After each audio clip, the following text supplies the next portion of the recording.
If you didn't know, we're celebrating Pentecost today.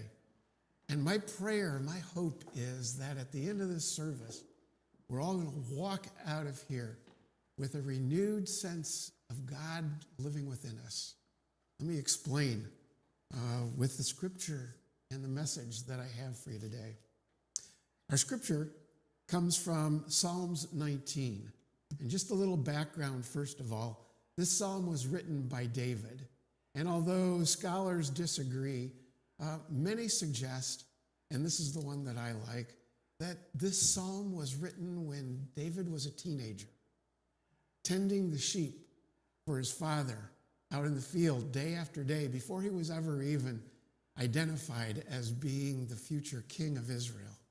So listen to these words from Psalm 19 as they would come from an excited young teenager.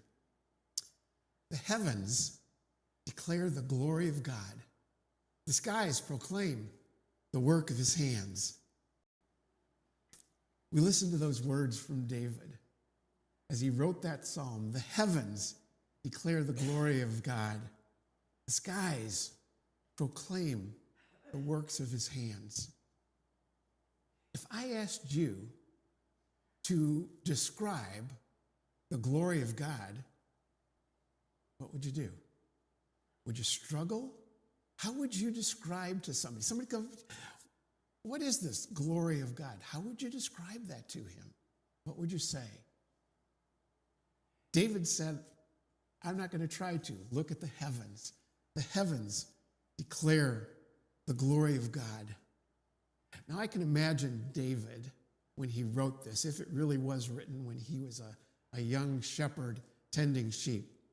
I can imagine David sitting out in one of the meadows day after day, night after night, with his rock, with his back propped up against a rock, probably chewing on a piece of grass, because that's what guys do, watching sheep eat and sleep and eat, sleep.